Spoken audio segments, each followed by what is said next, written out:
No, it's fine. Hey guys, welcome. This is George Nasa again. What I'm going to show you today is how to mold something. I know a lot of jewelers, they just bench jewelers as some setters, it's just diamond setters or gem setters.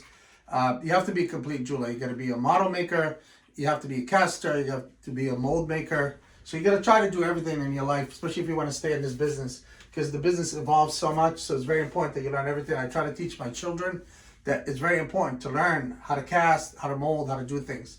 In the old days, we always did what it's called rubber molds. You can see I have thousands of rubber molds. I've been, since I was, I think, 13 years old, I started making molds. And there's a lot, I ran out of space. So anyway, what I'm going to show you today, there's a few different ways to make molds. I'm going to show you.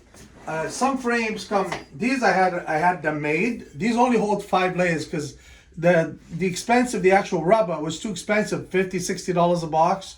You could probably get maybe 15 molds out of it if you do 6 layers. So you can see I made them with 5 layers. I made many with 5 layers because a lot of stuff, if you're doing charms, you don't need 6 layers. If you want to mold something bigger, you use a bigger frame. Okay, whether you do it this way, this takes 6 layers.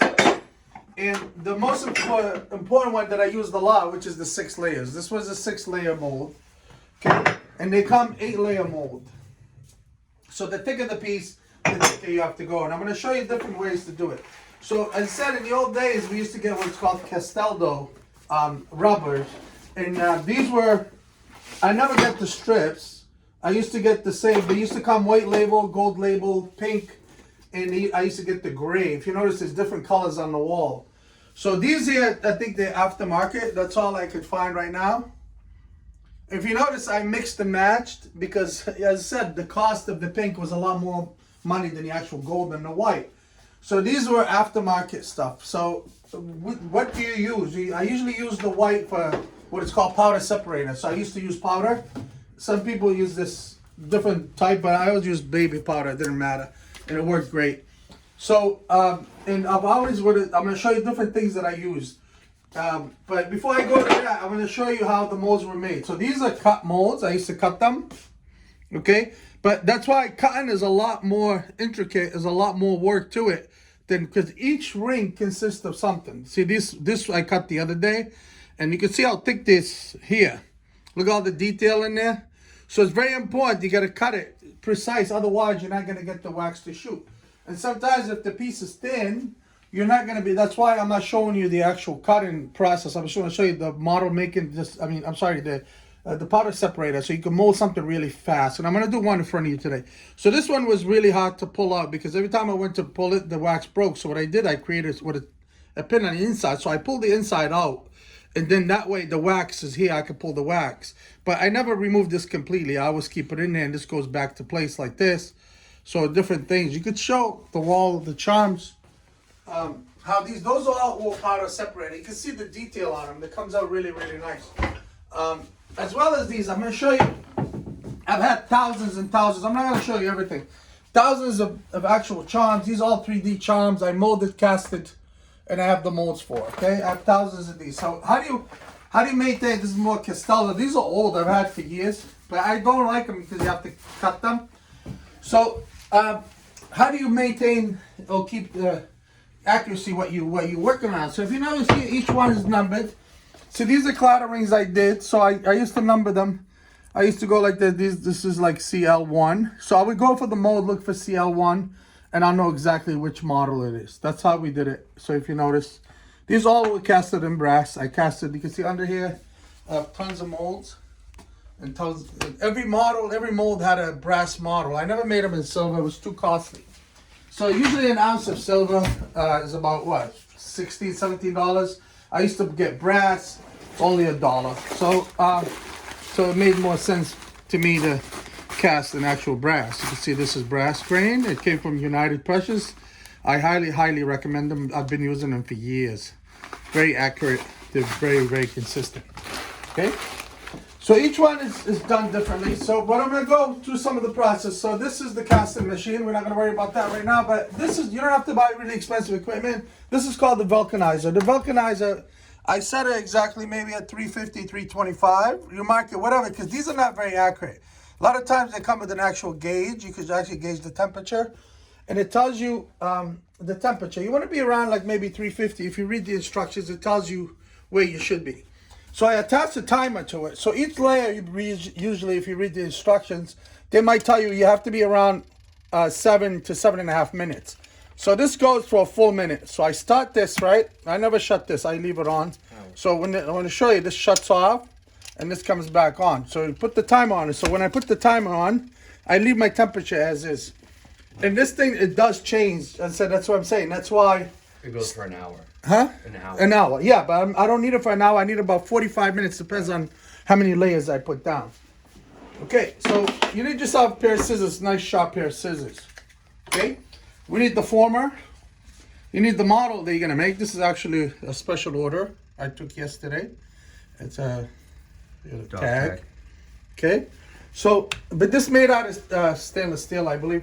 So I can't. Usually you can. I guess you could tack something to it. You see where I put the sprue. If you put something to it, you can't weld to it. So what I'm going to do, I'm going to put the actual sprue right up to it. It's right here. Okay, so you don't have to solder it to it. You can put it up to it and we can cut it after. I'm going to show you when I peel it, okay? So it goes like this. You don't have to tack it. So, but that's what you want. So you want the actual former. Okay, you put your sprue in your model, and this could just go just like that, okay? So here's what we're going to do. So make sure you have somewhat clean area. And I'm going to show you the mold, these here, the rubber. You can see how bottom and top. So the inside, and you can see it's rough. So if you're making something flat like this, you don't want to do it on the actual rough part. So did you bring the mold in? Yeah. So I'm going to show you. I made this on purpose the wrong way so you can see what happens. You can notice, you can see all the detail here. This was powder separators. I didn't put any pins in the corner either. But if you notice, the detail from the actual mold is stuck to the letter. So you can, if you shoot this will look like crap. You're going to see all that detail. But if a person wants a background to it, I guess, you know, it's a nice texture. You can leave it there and shoot it. It gives it a little bit highlights there. But you can see the detail. It's all there. But that's not, you don't want that layer on the bottom. You want the solid layer on the bottom because you want it nice and flat. So I'm going to show you a few things. So I take my center. Okay, like, I mean, as close as you can. I cut an angle here and I cut an angle here.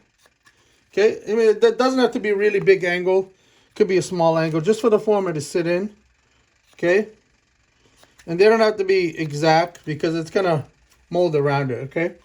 A lot of times, you could take, let's say, if you take this piece here and you cut it, the pieces that are left over, you could take them out and put them in the corner using as pins, okay? But they do sell the pins. They're called mold lock formers. And you could use those in the corners. But if you don't want to buy these, you don't have to.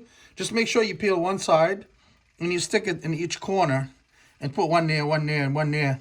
And use that as your pins, okay? So when you peel it, you have something to use it as the mold, okay? So what I'm going to do is, the first layer is fine. So you peel the blue. A lot of times I used to leave this on, but as I said, I don't like the quality of these, so I've been peeling them on. So you can see, but keep it on. And we're going to do the second layer. So I go rough to plain. Okay. Then I'm going to peel it. And then on this part where this form is, I'm going to do rough to rough because I want the nice plain side up. Okay, rough to rough. Whoops. So, I mean, try to keep your hands clean. You don't want to touch that because from the oils, it might not stick as good, okay? So this is good for now. So I peeled the top so it's nice and plain. So I'm going to repeat that.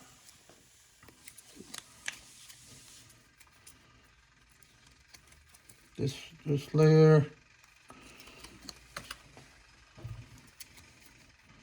And honestly, I've never really noticed any difference, but unless you want a nice clean mold in the back. So I'm going to go here. And if you have a clean, nice area, it's better. So rough side, okay? So that's it. So I'm going to go here. I'm going to peel it. So I have this here. So you can peel this now. I want to peel this right now. So I'm going to show you. Let me see here. You can leave them on. It's just going to, he's going to end up peeling. That's what happens if you leave it on. You see that stuff? A lot of times we just do it. You can see this was part of separated. Well, separated, okay? So you could do it in any type of molding too, any type of rubber, okay? So here's what we're gonna do. We're gonna take the we're gonna take the 6 mold, okay? So it's okay if it's 2 or 1, it doesn't matter. You place it in the center, it doesn't be, so I'm gonna go 3 on the bottom, okay? You could touch it because I'm gonna put powder there. So I want it to be dirty. So that way I spray my powder, okay? Don't put a lot if you want the detail, okay? And then I'm gonna do the same thing on this one.